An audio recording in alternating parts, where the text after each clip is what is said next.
you can see. So we've given all our devices names now, and let's say that PC A wants to send a message to PC B. Now if you've just booted this switch up, it will have 0 addresses in its directory stored on a CAN table. So what will happen is the frame will come into the switch, and the very first time this happens, it will send a broadcast out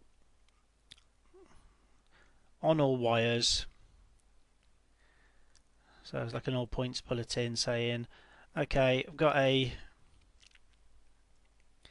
frame here for PCB, whereabouts are you? And if there was another switch plugged in down here, unfortunately that would go across the switch. Again, we haven't started talking about VLANs yet. This is just a bog standard switch that you've bought from somewhere, plugged in all your devices. Well, this time PCB will send a response back, and let's give all our ports numbers now. 0, 1, 2, and these are ports on your switch. 4, 5, 6, 7. Obviously when you actually come to configure your switch, they'll be given a different name. For example, Fast Ethernet 0, Fast Ethernet 0/0, 0/1, and so on. But I'd like to keep it nice and simple. So what happens is PCB sends a reply and says, yeah, here I am. Obviously the frame goes into the switch and the reply gets sent out to PCA, so it does actually get a reply, and all of these devices will send replies back, but this is to the first frame. What the switch does, if we go back to blue, it starts a little address table. It already knows that A is on port 0, and it's learned that B is on port 1, and what it will very quickly do, literally in seconds, is store up a CAN table of where A, B, C all the way up to H is.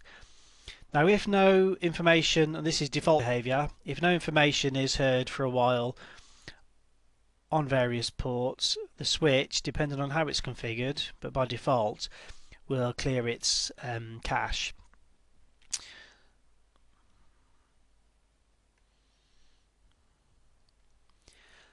Alright, so you can see how the switch is building up a directory. This is already far more efficient than the earlier example we saw, where a hub basically sends out the frame to every single device every single time.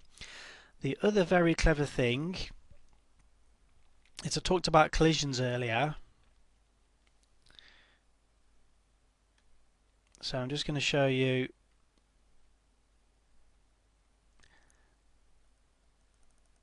So this is what the switch would look like. Now this is actually using Cisco's packet tracer program, but it'll work quite well. So these are the actual cables, or the ports where you'll plug in your switch. For example, Fast Ethernet 0/1.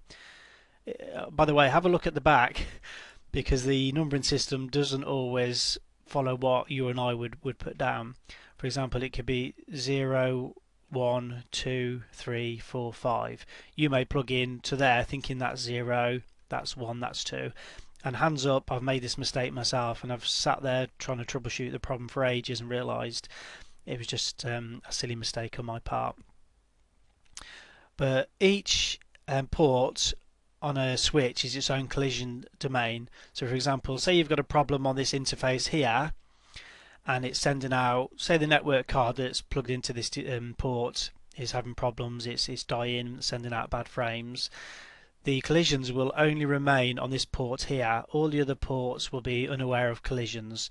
So that's a fantastic development in switching technology that was brought along with the introduction of switches as well. So each port on a switch is its own collision domain, and you'll get asked silly questions like this. I'll say silly, but you'll get asked questions like this in the exam, and you'll be expected to know the answer.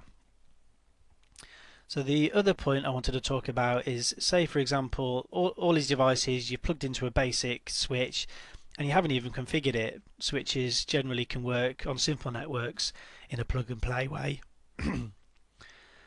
Alright, so we've talked about how it's building up a directory of addresses. This time say for example PCA sends out a message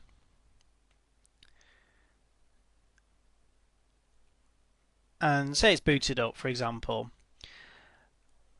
The switch receives the message at the port interface here, and what happens is, and it can also happen by the way if there's a fault on the switch, it can send out faulty frames, and the faulty frame, I'm not saying it's a collision, this is something different. There's a fault on the card or some sort of problem or even a virus, it will send out a message on all ports again.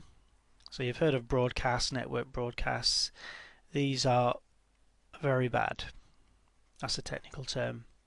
So it's sending out a broadcast. So what I want you to understand is that every device on your network, because it's on the same local area network, so if I put LAN here, these are all on the same physical network, they will all receive the broadcast frame. When a broadcast frame is received on a device, it has to stop what it's doing. This is the way the Ethernet protocols are all set up. It has to stop. The reason is a broadcast message is normally something important for every device on the network. But the flip side of this is a broadcast message can also be an indication of a fault on the network card on this device here, or it can be a virus or something similar. So this is a major drawback, and what we found is, okay, I've only put say 7 devices here. What if we had say 300 devices on our network, all stopping to listen to what this broadcast has got to say, and then also sending a reply saying, oh yeah, well that's not relevant to us. You've got a hell of a mess. And here's and it's sending frames over and over and over again. Basically you can say goodbye to your network working for quite a while. Eventually hopefully the network engineer, probably you, will find out who's got the faulty network card and then fix the problem.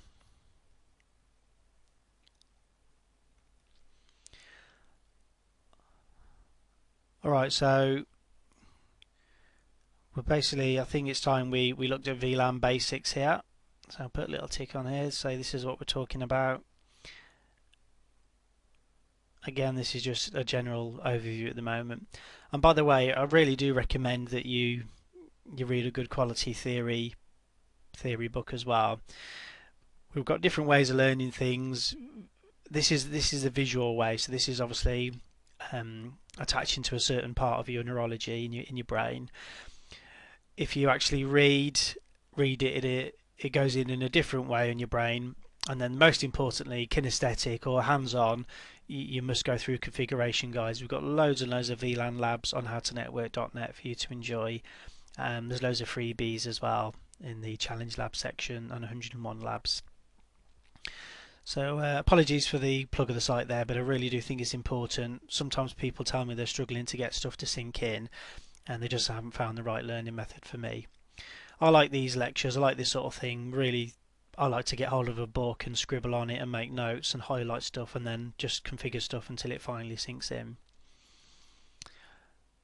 Alright, so what we have here, the beauty of VLANs is what we can do.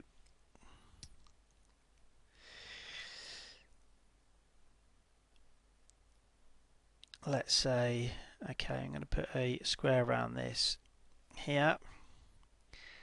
This PC down here, this one here.